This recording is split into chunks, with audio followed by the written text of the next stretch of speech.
Selamat pagi, salam dalam kasih Kristus. Saudara-saudara, warta lisan yang perlu kami sampaikan sebagai berikut. 1. Kegiatan-kegiatan Majelis Jemaat, Bidang dan Komisi di bulan Juli 2020 masih diadakan secara daring atau online. 2. Kami menginformasikan bahwa selama bulan Juli 2020, Majelis Jemaat akan mempersiapkan sarana-prasarana yang diperlukan serta mengadakan simulasi ibadat onsite atau di gedung gereja dengan tatanan atau aturan baru. Diharapkan kita dapat kembali beribadat di bulan Agustus 2020 dengan tetap mempertimbangkan situasi dan kondisi terkait pandemi COVID-19. Yang ketiga, ibadat onsite fase pertama akan dilaksanakan dengan pembatasan kelompok usia sehingga ada umat yang masih akan mengikuti ibadat di rumah masing-masing melalui live streaming atau penyiaran langsung sesuai jam ibadat di gedung gereja. Untuk itu dibutuhkan peralatan-peralatan pendukung yang dapat Anda lihat pada warta jemaat. Mohon dukungan saudara sekalian. Demikian warta lisan yang dapat kami sampaikan. Selamat memasuki ibadat. Saudara-saudara yang dikasihi Tuhan, sudah sepantasnya kita menyerahkan hidup kita kepada Tuhan. Sebab walaupun pandemi COVID-19 hingga saat ini masih ada dan mengancam hidup kita, tetapi kita patut bersyukur karena masih dipelihara dan dijaga oleh Tuhan. Kita juga masih bisa beribadat secara online, baik secara pribadi maupun bersama dengan anggota keluarga kita. Mari siapkan hati dan diri kita dengan bersorak-sorai memuji Tuhan semesta alam.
Ibadat minggu ini berlangsung dalam nama Bapa, Anak, dan Roh Kudus.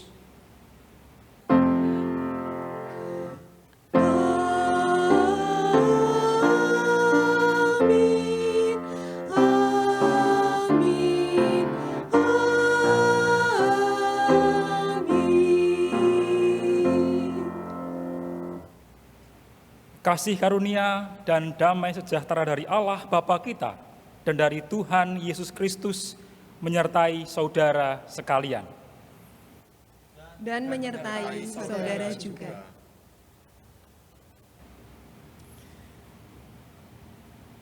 Selamat pagi Bapak Ibu dan saudara sekalian. Tema yang menjadi ibadat minggu ini adalah bersiap menabur, yang didasarkan dari kisah perumpamaan tentang seorang penabur di Injil Matius pasal 13. Diharapkan kita semua juga bersiap dalam berbagai situasi dan kondisi, secara khusus sebagai pewarta firman Tuhan. Jadi, walaupun kita ditolak, kita akan tetap menyatakan Yesus melalui diri kita.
Bapak, Ibu, dan saudara sekalian, dengan penuh penyesalan, mari kita datang ke hadapan Tuhan.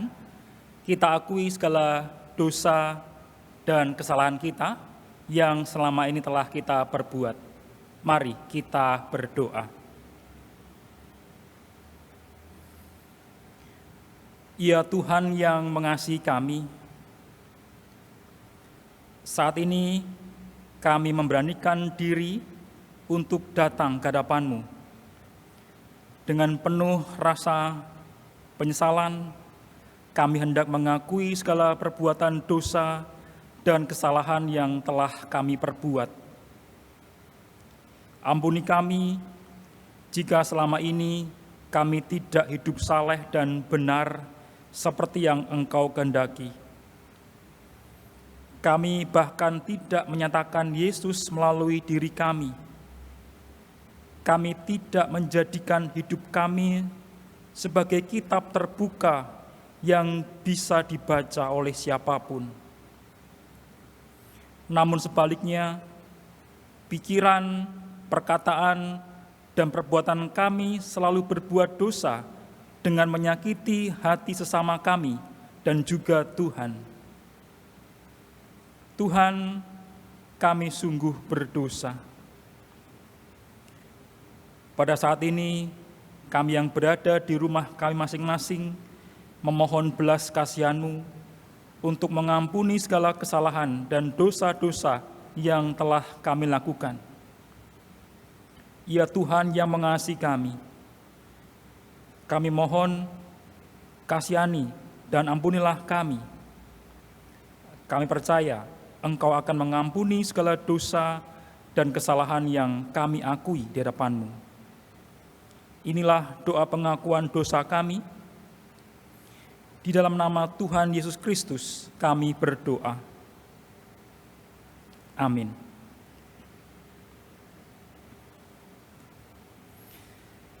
Saudara-saudara, melalui kematian Yesus di kayu salib, darahnya tercurah dan menyucikan kita dari segala dosa. Oleh karena itu, barang siapa telah mengakui segala dosa dan kesalahannya, maka Tuhan Allah akan bersedia mengampuni segala dosa-dosa kita. Firman-Nya di dalam 1 Yohanes 1 ayat 7 dan 9 berkata, "Tetapi jika kita hidup di dalam terang, sama seperti Dia ada di dalam terang, maka kita beroleh persekutuan seorang dengan yang lain dan darah Yesus, Anak-Nya itu, menyucikan kita daripada segala dosa. Jika kita mengaku dosa kita, maka Ia adalah setia dan adil, sehingga Ia akan mengampuni segala dosa kita dan menyucikan kita dari segala kejahatan." Demikianlah berita anugerah dari Tuhan. Syukur kepada Allah. Damai besertamu.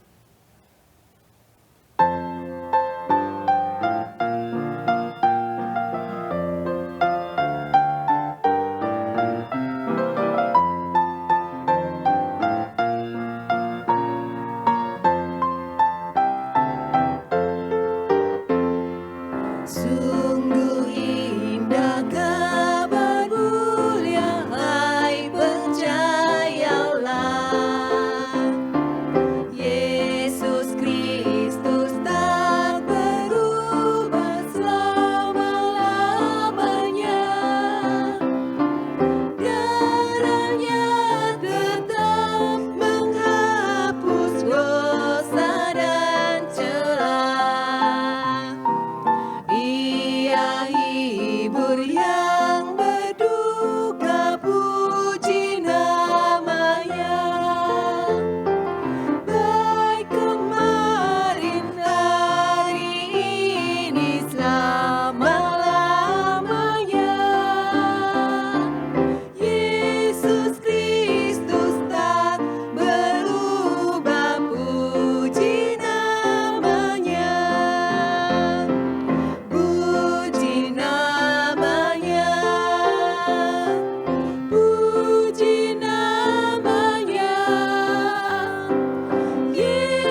cari yang berdosa, cari di Kau pun.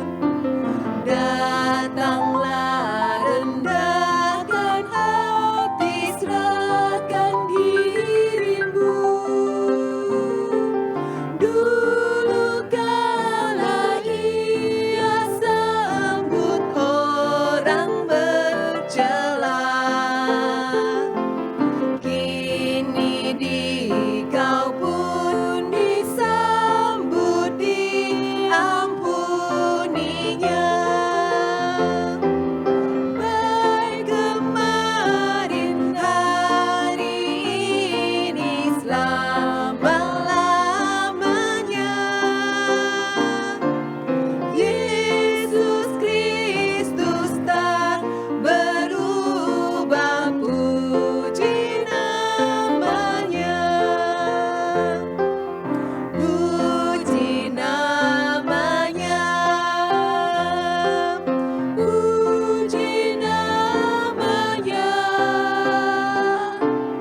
Yesus Kristus tak berubah, puji namanya.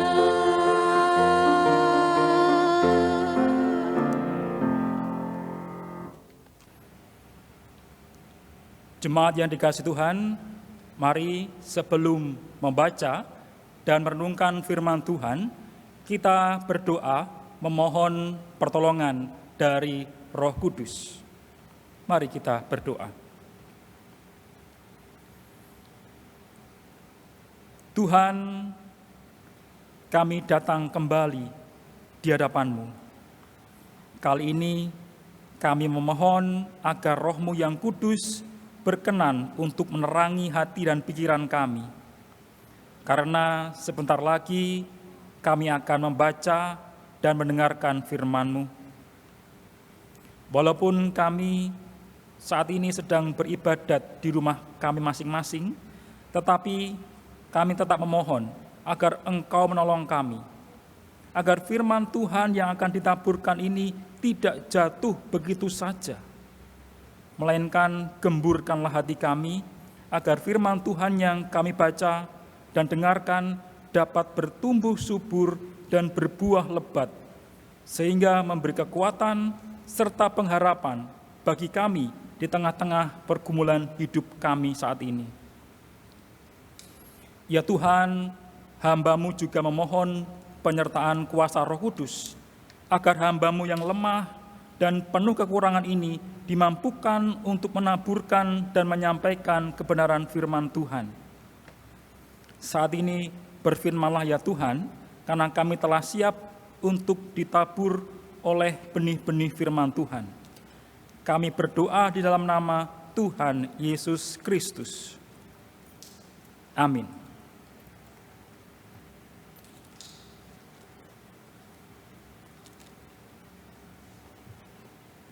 Bacaan diambil dari kitab Injil Tuhan Yesus Kristus menurut Matius pasal 13 ayat 1 sampai 9 dan ayat 18 sampai 23.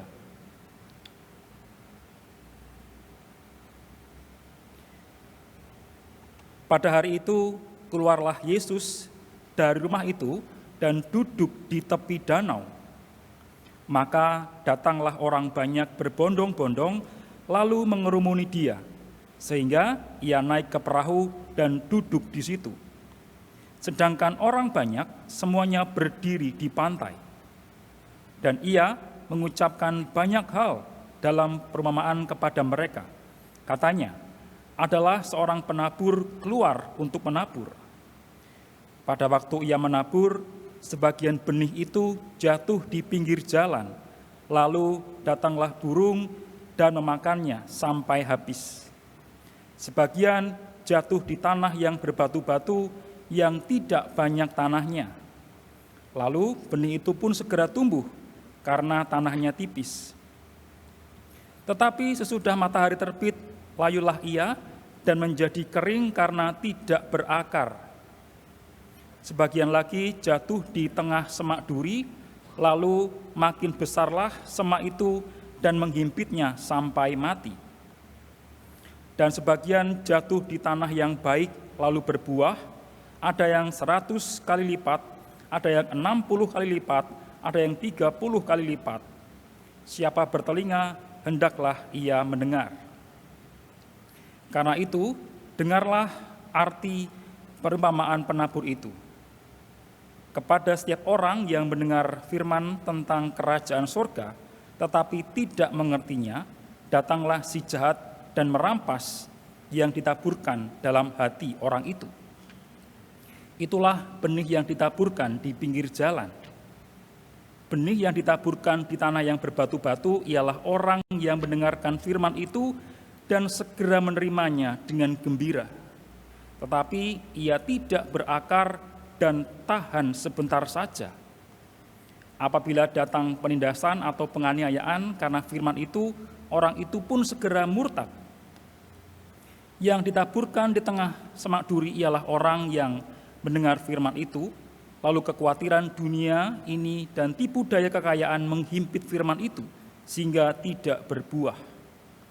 Yang ditaburkan di tanah yang baik ialah orang yang mendengar firman itu dan mengerti, dan karena itu ia berbuah. Ada yang 100 kali lipat, ada yang 60 kali lipat, ada yang 30 kali lipat. Demikianlah Injil Yesus Kristus. Berbahagialah mereka yang mendengarkan firman Allah dan yang melakukannya. Haleluya.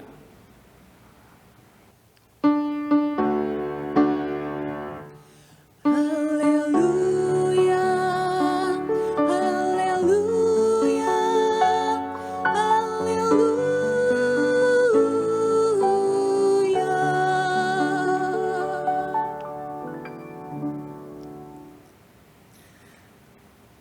Saudara-saudara, saat ini majelis jemaat sedang mempersiapkan segala keperluan agar kita dapat kembali beribadat di gedung gereja.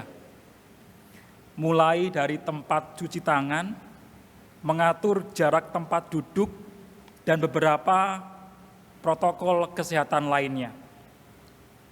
Maka bagi yang sudah rindu beribadat di gedung gereja, sabar dulu ya. Sebentar lagi kita bisa bertemu secara langsung. Persiapan ibadat onsite ini harus dilakukan dengan sangat matang dan sangat hati-hati. Karena seperti pesan Sinode GKI bahwa ibadat ini berlangsung atau bertujuan untuk memelihara kehidupan, bukan malah mengancam kesehatan. Sebenarnya segala sesuatu dalam hidup ini butuh persiapan. Karena itu, jika kita melakukan tanpa persiapan, pasti hasilnya akan kurang maksimal atau tidak maksimal. Jangankan tanpa persiapan, kadang saja kita sudah mempersiapkan segala sesuatu dengan baik, hasilnya tetap saja ada yang kurang. Dan orang lain kemudian mencela, bahkan menghujat kerja keras yang selama ini telah kita kerjakan. Bagaimana rasanya? Pasti sakit. Nah, kurang lebih seperti itulah yang dirasakan oleh Tuhan Yesus dan para murid-Nya. Di mata para murid dan para pengikutnya, Tuhan Yesus ini kurang apa coba? Yesus adalah sosok yang luar biasa. Kita tahu ia adalah Allah dalam diri manusia dan dikatakan tidak berbuat dosa. Jadi apa kekurangan dari diri Tuhan Yesus? Tidak ada. Tetapi secara manusiawi, ia dianggap gagal. Bahkan dunia pun menolaknya. Sejak awal pelayanannya, ia diusir dari asalnya sendiri. Para pemimpin dan pemuka agama membenci, menghujat, menjatuhkannya di depan pengikutnya, bahkan berusaha membunuhnya. Secara detail kita dapat mengetahuinya di pasal 12. Para pemuka agama, orang-orang Farisi bersekongkol untuk membunuh Yesus dan menuduhnya bersekongkol dengan Beelzebul. Saudara-saudara, apa sih yang dilakukan oleh Tuhan Yesus? Apakah dia mengajarkan sesuatu yang salah, yang jahat, yang berbahaya? Tidak. Yesus malah memberikan kelegaan, menyembuhkan orang sakit, mengusir setan, menawarkan keselamatan melalui pengajaran-pengajaran yang ia taburkan kepada orang banyak. Nah, perumpamaan mengenai penabur ini menjadi pesan penting bagi para murid waktu itu. Karena mereka akan menjadi penabur-penabur berita firman Tuhan. Terus apa hubungannya? Apa hubungannya antara orang-orang Farisi dengan perumpamaan penabur? Jadi konflik atau penolakan yang dialami oleh Tuhan Yesus itu berkaitan dengan pemberitaan firman Tuhan yang selama ini dilakukan oleh Tuhan Yesus.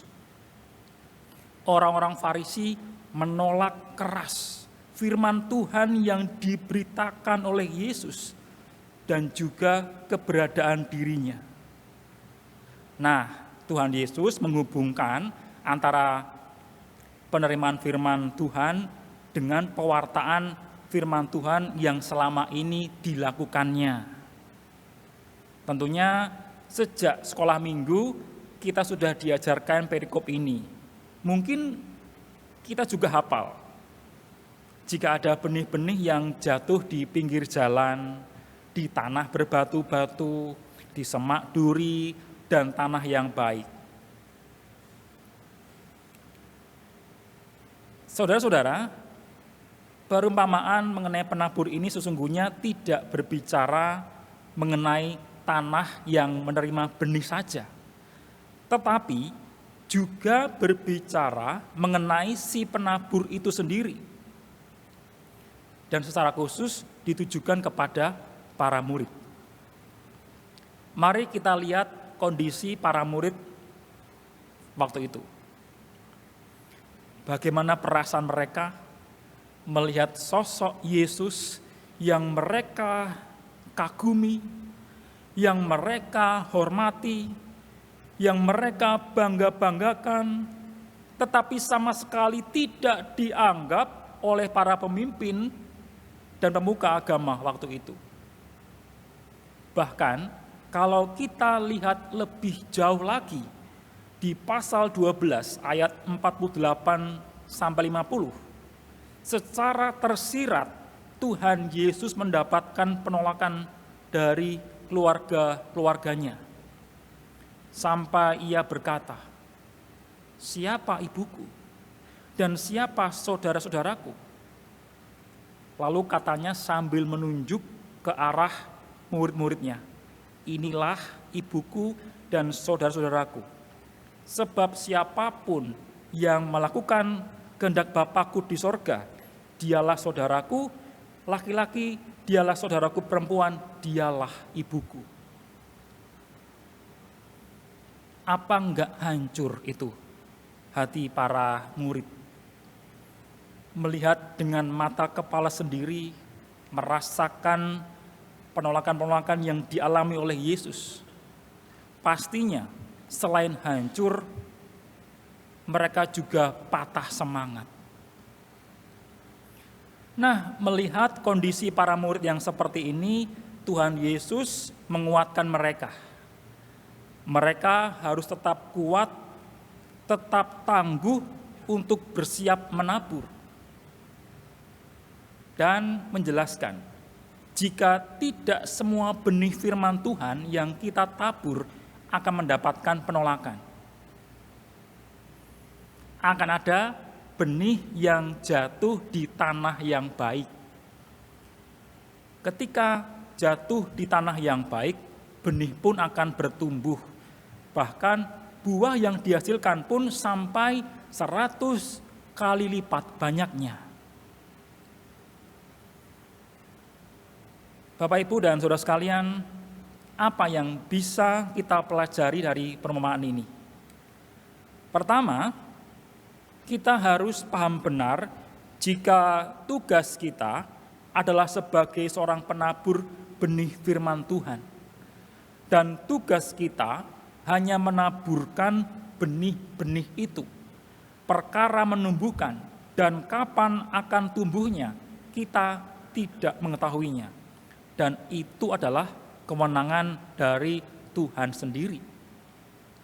Yang kedua, sebagai penabur benih, kita tidak tahu apa dampak dari benih firman Tuhan yang sudah kita tabur.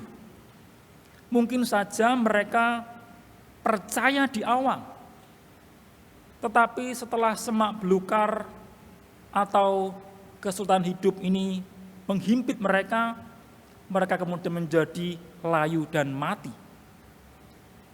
Yang ketiga, kita tidak boleh terlalu berharap jika benih itu segera tumbuh. Segala sesuatu butuh proses. Proses itu bisa berbeda bagi tiap-tiap orang. Bisa seminggu, bisa sebulan, bisa bertahun-tahun, bahkan seumur hidup. Artinya, ketika kita menabur benih, kita sedang berhadapan dengan pola pikir orang lain yang jelas pasti berbeda. Sehingga reaksi mereka pun juga akan berbeda. Oleh sebab itu, kita harus menghargai proses dan tetap menjaga agar diri kita maupun orang lain jangan sampai patah semangat atau malah kecewa dengan keberadaan diri kita. Nah, dari uraian tadi, maka tidak hanya para murid yang dipersiapkan dalam pelayanan untuk menabur firman Tuhan. Kita sebagai murid Yesus di zaman sekarang, di tengah-tengah pandemi COVID-19 ini, jangan sampai kehilangan pengharapan apalagi putus asa. Walaupun kita ditolak, dihina, dihujat, dicaci maki, kita harus tetap setia penabur firman Tuhan. Maka penting untuk kita semua, kita juga harus mempersiapkan diri untuk menjadi pewarta firman Tuhan. Bagaimana caranya?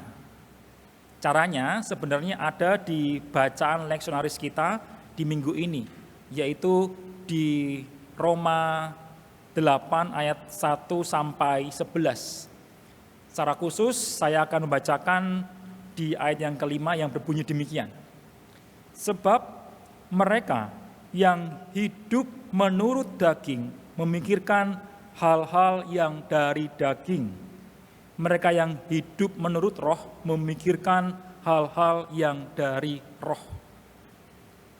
Rasul Paulus sengaja memisahkan antara keinginan daging dan hidup menurut roh. Sebab ia ingin menjelaskan jika keinginan daging itu secara alami ada dalam diri kita, dalam tubuh kita, yaitu hawa nafsu, kesombongan, ambisi. Jadi, jika kita ditolak, pasti kita akan putus asa. Kita akan menyerah, kita akan enggan datang kembali. Tetapi sebaliknya, jika kita hidup dikuasai oleh roh, maka roh Tuhanlah yang akan menguasai hidup dan diri kita. Sehingga keinginan, pikiran, dan perbuatan kita tidak lagi dikuasai oleh diri kita sendiri, oleh hawa nafsu kita sendiri, melainkan dikuasai oleh Kristus. Nah, agar kita dapat selalu siap menjadi pewarta firman Tuhan, dibutuhkan Roh Kudus. Roh yang berasal dari Tuhan sendiri, agar menguasai hidup dan diri kita, sehingga langkah, perbuatan, perkataan kita seturut dengan kehendak Tuhan. Bapak, Ibu, dan saudara sekalian, kesiapan menabur firman Tuhan menjadi salah satu modal penting kita sebagai pengikut Kristus. Karena tidak semua orang itu bisa menerima keberadaan diri kita. Apalagi pemberitaan firman Tuhan yang kita sampaikan atau kita contohkan. Maka yang bisa kita lakukan adalah hidup di dalam Roh, sebab orang-orang yang hidup menurut Roh akan memiliki sikap hati yang siap untuk dituntun dan tidak mudah putus asa dalam mewartakan firman Tuhan. Walaupun ditolak, mereka akan tetap meminta Tuhan agar memberikan hati yang penuh belas kasih, yang terbeban dengan kebutuhan sesama, dan menunjukkan kebaikan Tuhan dalam sikap, dalam perbuatan, maupun perkataan. Tuhan memberkati. Amin.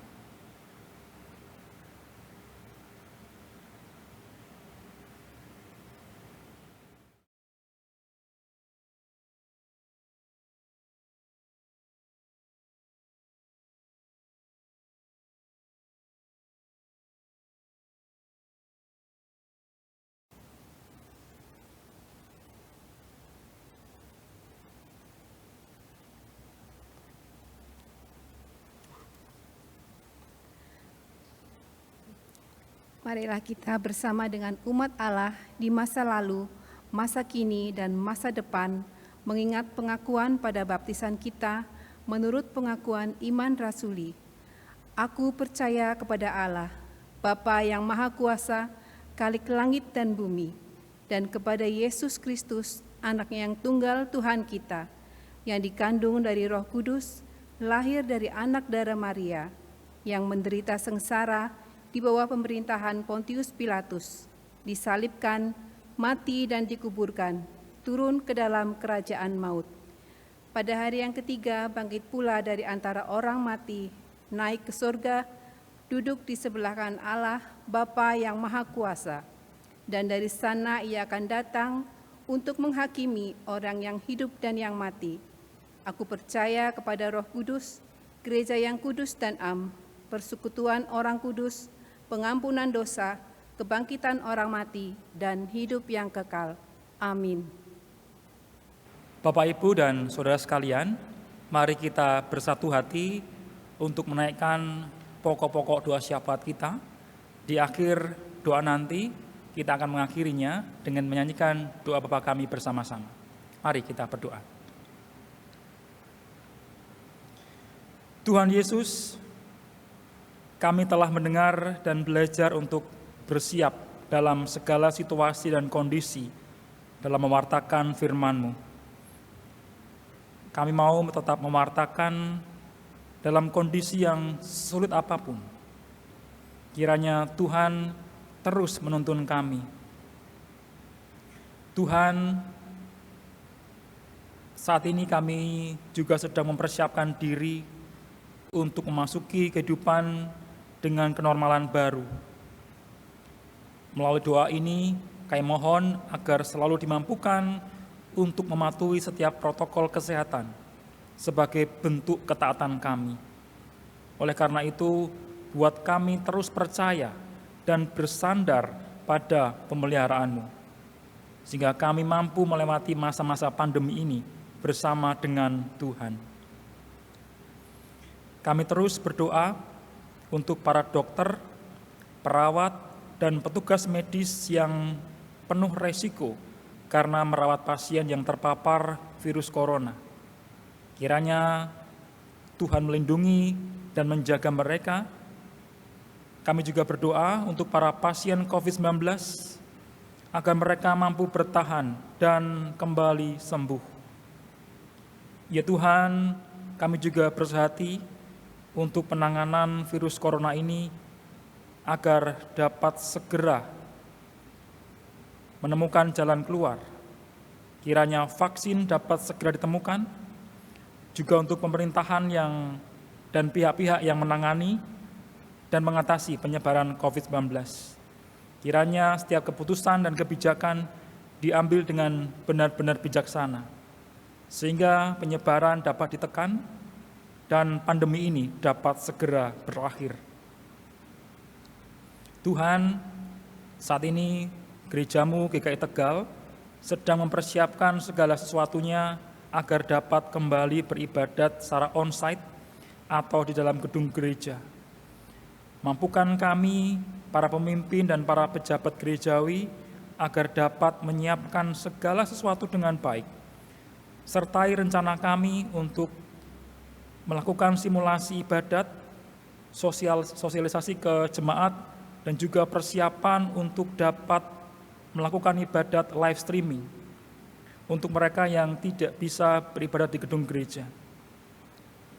Ya Tuhan, kami juga terus mendoakan Ibu Pendeta Priscilla Agustina beserta keluarga agar selalu diberikan kesehatan dan menjadi saluran berkat bagi kami melalui pelajaran, pengajaran, pemberitaan firman Tuhan yang disampaikan. Demikian pula dengan Pendeta Emeritus Stefanus Trioso beserta keluarga. Juga untuk seluruh penatua, para aktivis, dan setiap anggota jemaat maupun simpatisan. Kiranya Tuhan menolong setiap pergumulan yang mungkin saja mereka hadapi. Kami mohon penyertaan-Mu selalu ada untuk usaha, pekerjaan, untuk perekonomian, serta kesehatan yang terdampak akibat pandemi ini. Ya Tuhan, kami juga berdoa untuk mereka yang sedang sakit, lemah tubuh. Mungkin mereka berada di rumah sakit atau di rumah mereka masing-masing. Secara khusus kami berdoa untuk Ibu Esther, Ibu Yuniwati, Ibu Teorena Borusinaga, dan mereka yang kami sebutkan secara pribadi dalam doa kami masing-masing. Kiranya Tuhan memulihkan, menyembuhkan, dan menguatkan mereka semua. Inilah pergumulan dan doa-doa syafaat yang kami naikkan kepadamu. Kiranya Tuhan mendengarkan dan mengabulkan segala permohonan doa kami. Tuhan, kami melandaskan doa syafaat ini dengan doa yang telah Engkau ajarkan kepada kami, doa Bapa kami.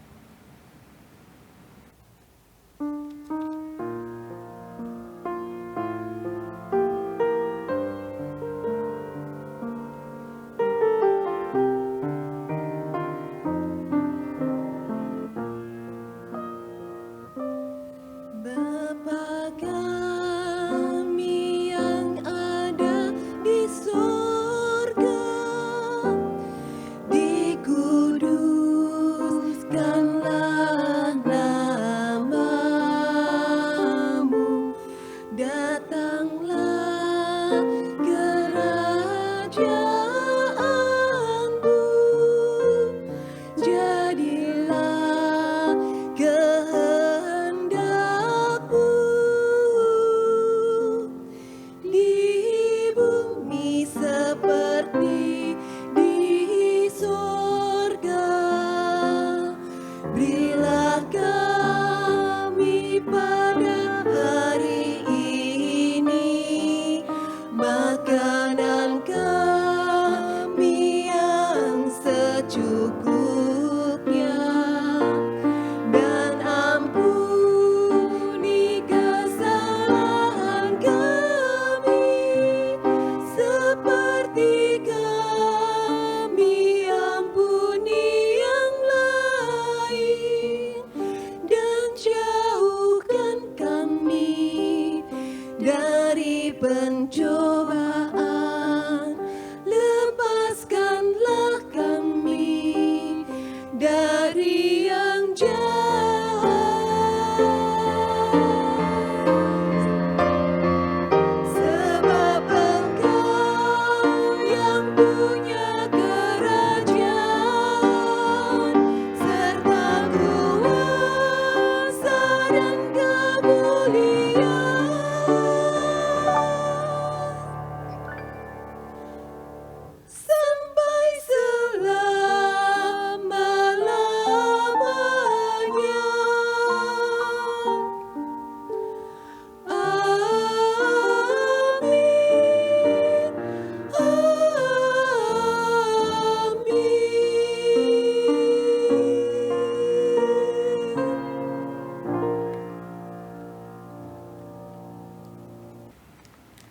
Saudara-saudara, selama kita belum dapat beribadat di gedung gereja, maka semua jenis persembahan yang biasa diberikan, seperti kolekte, sampul bulanan, ucapan syukur, persepuluhan, Thanksgiving Day, dan lainnya, dapat langsung ditransfer ke rekening Gereja Kristen Indonesia Tegal, PCA 0476399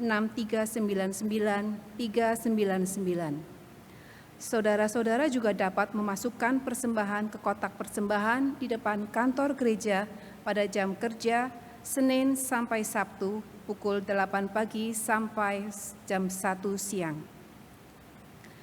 Majelis Jemaat GKI Tegal juga mengembangkan QR Kode Standar Pembayaran Nasional atau QRIS untuk mempermudah saudara-saudara dalam memberikan persembahan, sehingga saudara dapat memberikan persembahan melalui aplikasi uang elektronik seperti M-Banking, GoPay, OVO, Dana, Sakuku, dan lain-lain.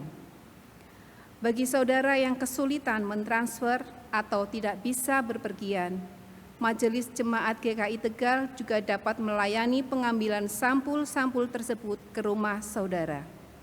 Silakan menginformasikan atau menghubungi melalui SMS atau WA 0856 6688 246. Nas persembahan diambil dari 1 Tawarik 16 ayat 29. Berilah kepada Tuhan kemuliaan namanya, bawalah persembahan dan masuklah menghadap Dia. Sujudlah menyembah kepada Tuhan dengan berhiaskan kekudusan. Mari kita memberikan persembahan dengan sukacita dan ucapan syukur.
Mari kita naikkan doa persembahan.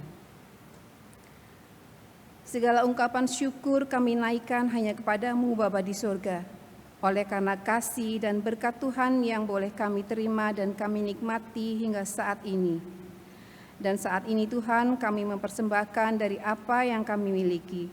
Kiranya Tuhan memberkati persembahan ini dan menjadikan persembahan yang harum bagi hormat dan kemuliaan nama-Mu. Di dalam nama Tuhan Yesus kami berdoa. Amin.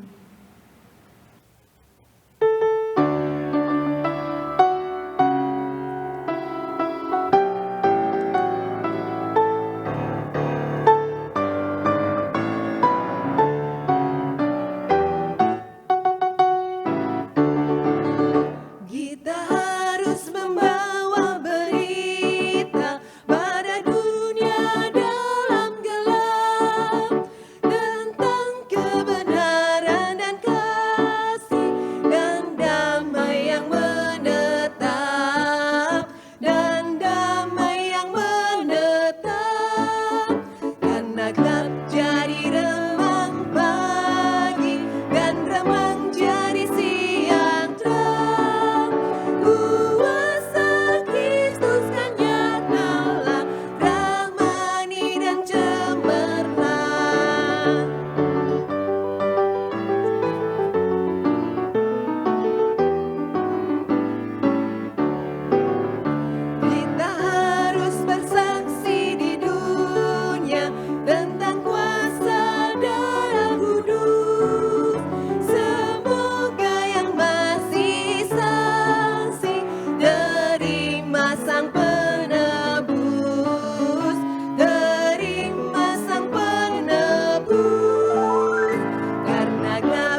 Jemaat terkasih, sekarang arahkanlah hatimu kepada Tuhan dan bersiaplah untuk menjadi pewarta firman Tuhan dalam hidup sehari-hari.